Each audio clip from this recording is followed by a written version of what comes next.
हाय, मेरा नाम असगर है और आज हम एक ऐसे विषय पर बातचीत करेंगे जो बीते 6-7 महीने से सुर्खियों में तो है ही है, लेकिन हाल के 1 महीने में भारत के संदर्भ में ये काफी सुर्खियों में है। उस विषय का नाम टैरिफ है। अमेरिका ने भारत पर काफी टैरिफ का जो प्रतिशत है वो बढ़ा दिया है। इसकी वजह से अब हमारे बाजार और जो हमारी अर्थव्यवस्था है वो कहीं ना कहीं प्रभावित होना शुरू हो गई है। तो हमारे साथ इस विषय पर बातचीत करने के लिए, उसे समझने और जानने के लिए जेएनयू से इंटरनेशनल रिलेशन में पढ़ाई करने वाली रेशम फातिमा है। रेशम, सबसे पहले तो टैरिफ के बारे में एक लेमैन को अगर आपको समझाना है कि टैरिफ होता क्या है तो आप क्या कहेंगे? बेसिकली टैरिफ एक तरह का टैक्स है जो एक कंट्री दूसरे कंट्री पे लगाती है। फॉर एग्जाम्पल, मान लेते हैं कि आप यूएसए हैं और मैं इंडिया हूं। मैं अपना सामान कुछ आपको देती हूं, आप अपना सामान कुछ मुझे देते हैं।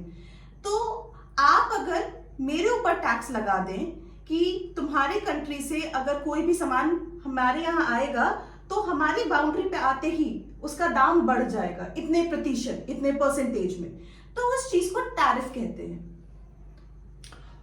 मतलब एक तो मुझे ये समझना है कि टैरिफ के बारे में जब बातचीत होती है, आपने बताया कि एक तरह का टैक्स है और एक कंट्री जब दूसरे कंट्री में कोई सामान एक दूसरे को वो बेचते हैं, खरीदते हैं, तो उस प्रक्रिया में टैरिफ लगता है।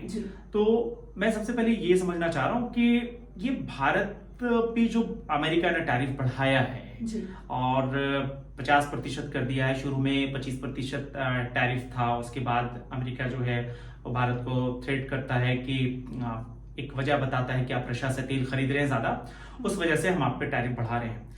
अभी भी अमेरिका की तरफ से ये खबर आ रही है कि और टैरिफ बढ़ाया जा सकता है। तो टैरिफ भारत पे जो बढ़ा है उसकी वजह से हमारी अर्थव्यवस्था है, हमारा जो बाजार है, वो क्यों प्रभावित हो रहा है?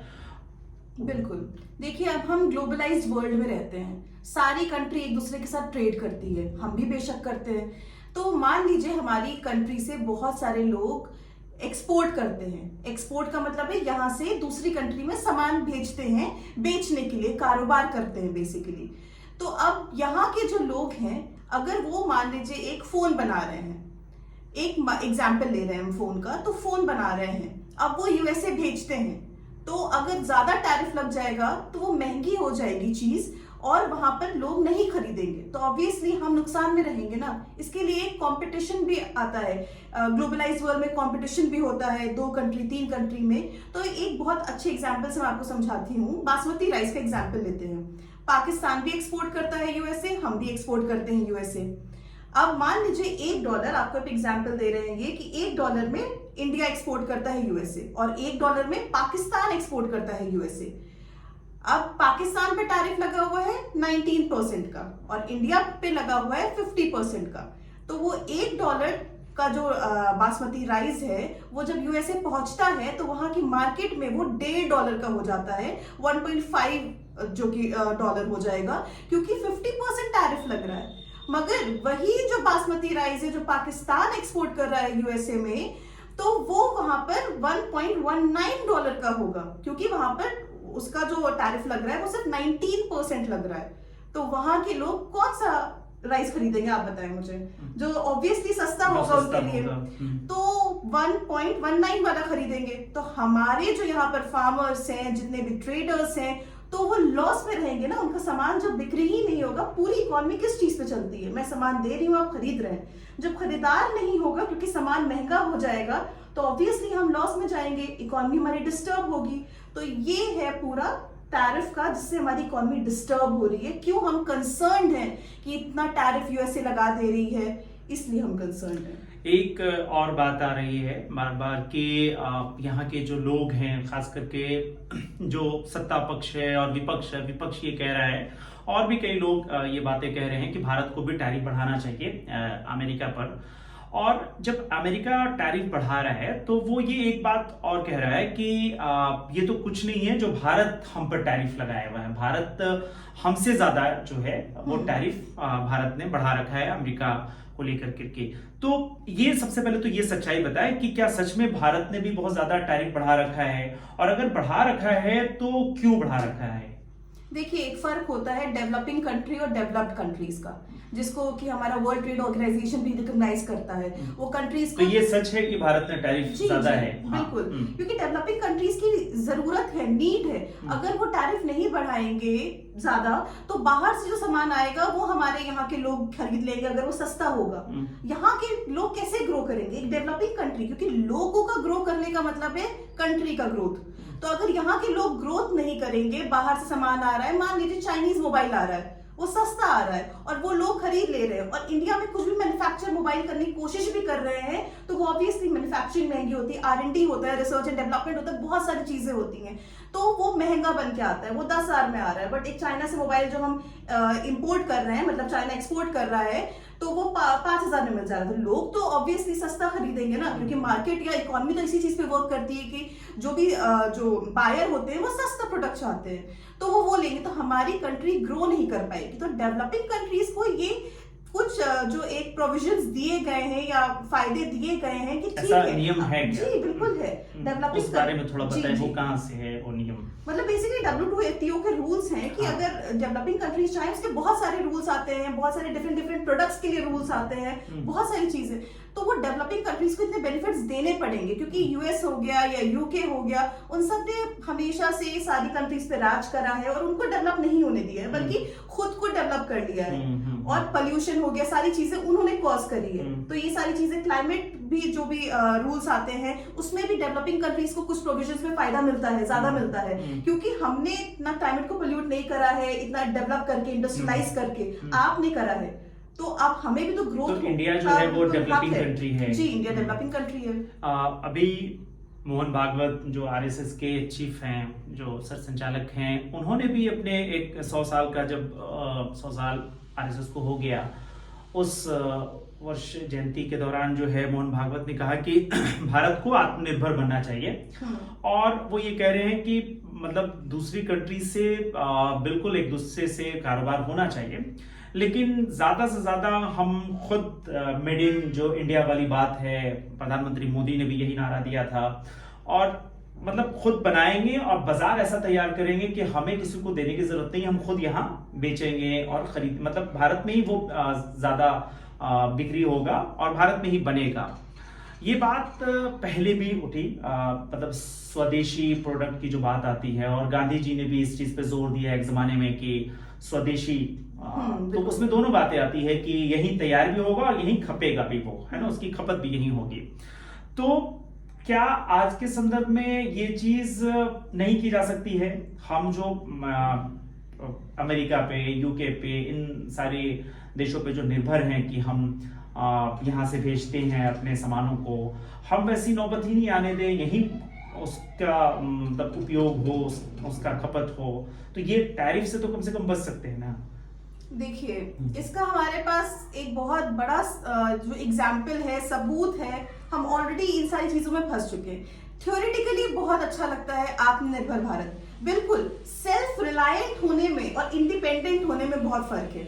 हम एक ग्लोबलाइज्ड वर्ल्ड में रहते हैं, और खासकर हमारे पास, इंडिया ने खुद ये इशू झेला हुआ है। 1990s तो याद होगा ना, जब ऑलमोस्ट फाइनेंशियल इमरजेंसी लगने वाली थी। 1990s का मैं बताती हूँ अभी कि 1990s में फाइनेंशियल इमरजेंसी तक लगने वाली थी, बिकॉज हमारे पास डॉलर नहीं थे ऑयल खरीदने के लिए। तो हमने फिर अपना LPG रिफॉर्म्स लाए, जिसको लिबरलाइजेशन, प्राइवेटाइजेशन एंड ग्लोबलाइजेशन कहा जाता है, इसको जनक कहा जाता है मनमोहन सिंह के बारे में। जी। तो उन्होंने ये सारी इकोनॉमी खोली और इकोनॉमिक चेंज लाया, तब जाके हम बहुत सारी चीजें कर, क्योंकि हर कुछ ऐसा नहीं है। देखिए, एक ये दुनिया है, दुनिया जब बनी है तो हर कुछ हम नहीं प्रोड्यूस कर सकते, एक ज्योग्राफिकल लिमिट है, हमारी ज्योग्राफिकल लिमिट या ज्योग्राफिकल एरिया बहुत ज्यादा है, बट बहुत सारी चीजें यहाँ पर जितना ज्यादा उसका यूज है, बट हम उतना प्रोड्यूस ही नहीं कर सकते, और बहुत सारी चीजें यहाँ प्रोड्यूस ही नहीं होती हैं, नेचुरली नहीं प्रोड्यूस होती हैं। तो ऐसा नहीं है ना कि हम सिर्फ 2 चीजों के बल पे, जो चीज सबसे ज्यादा यहाँ प्रोड्यूस हो रही है बस उसी के बल पे जिंदा रह जाए, ऐसा नहीं है। बहुत सारी चीजें डेवलपमेंट में हमें जरूरत होती है। क्रूड ऑयल होता है, हम बाहर से खरीदते हैं, बिकॉज जितनी हमें रिक्वायरमेंट है उतना प्रोड्यूस नहीं कर पा रहे हैं, हमारे पास है ही नहीं उतना ज्यादा, बहुत कम क्वांटिटी में है, या उसके अभी तक उतना ज्यादा जिसको कहते हैं रिसर्च और डेवलपमेंट उतना ज्यादा नहीं हुआ है। तो हमें बहुत सारी चीजें बाहर से खरीदनी है और बहुत सारी चीजें बेचनी भी पड़ेंगी, तभी तो ये सारी ऐसे ही चलती हैं चीजें, ऐसे ही इकोनॉमी चलती है और ऐसे ही ग्लोबलाइज्ड वर्ल्ड चलता है। तो ठीक है, self reliant is good, but independent होके कि नहीं हम जो बनाएंगे हम अपने यहाँ बेच लेंगे और बस दैट्स ऑल, हम बाहर और किसी कंट्रीज के साथ ट्रेड नहीं करेंगे। उसके 1990 से बेहतर एग्जांपल तो कोई हो ही नहीं सकता है कि हमारा लिटरली जिसको कहते हैं खजाना गवर्नमेंट का खाली हो चुका था। हमारे पास हमें IMF से, जो इंटरनेशनल मॉनेटरी फंड है, वहां से लोन लेना पड़ गया था।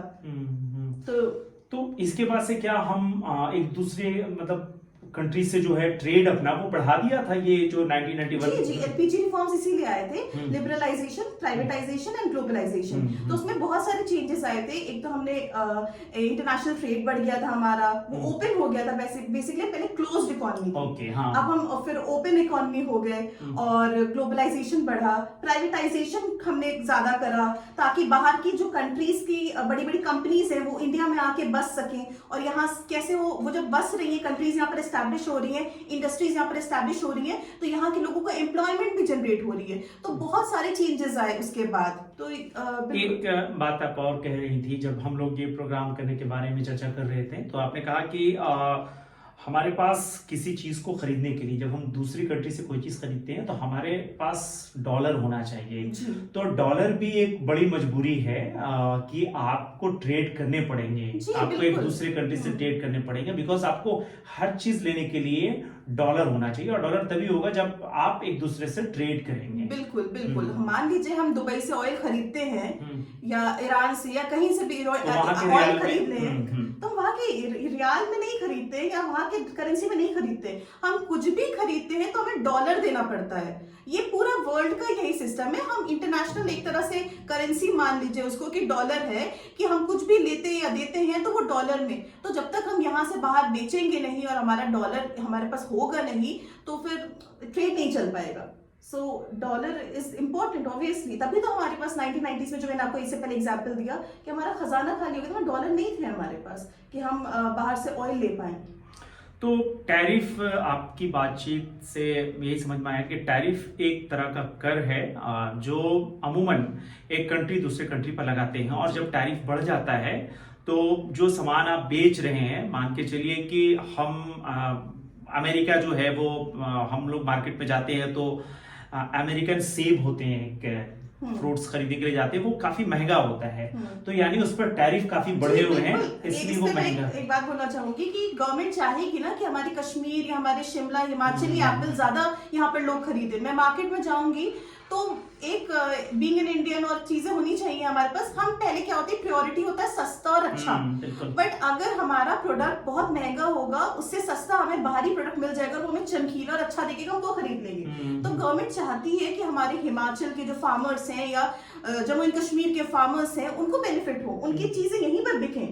तो ये रीजन होता है। और ट्रम्प जब इलेक्शन से पहले जो उनका कैंपेन था पूरा, वो इसी बात पे था कि मेड अमेरिका, मेक अमेरिका, यानी वो अमेरिका में ही बनाएंगे, जो नारा भारत में भी एक समय में दिया जाता था। तो टैरिफ जो है, make America great again, great again, sorry, मागा एंड मीगा वाली भी चीज आ जाती है, तो वो ये भी टैरिफ से भी जुड़ती है। और अमेरिका जो टैरिफ बढ़ा रहा है, यकीनन बहुत सारे जो हमारे प्रोडक्ट अमेरिका को हम लोग बेचते हैं वो जब महंगे हो जाएंगे तो जो दूसरे वहां जो अमेरिका उस चीज का प्रोडक्ट कर रहा है वो ज्यादा बिकेंगे, और जो दूसरी कंट्रियां हम जो प्रोडक्ट बेच रहे हैं तो वही प्रोडक्ट जो हमारे दूसरे पड़ोसी राज्य बेच रहे हैं, पड़ोसी देश बेच रहे हैं, वो सस्ता बिकेगा हमारे बनिस्बत पे। जैसे पाकिस्तान पे उन्होंने टैरिफ को घटा दिया है। सिर्फ अमेरिका की प्रॉब्लम नहीं है, प्रॉब्लम ये भी है कि हमारे जो कॉम्पिटिटिव जो देश हैं, कंट्रीज हैं, वो तरक्की करेंगे और हम पीछे जाएंगे। तो ये एक प्रॉब्लम। तो शुक्रिया, बहुत ज्यादा तो हम लोग जानकारी नहीं दे पाए, जो समझ थी इनकी उन्होंने संक्षेप में बताने की कोशिश की है।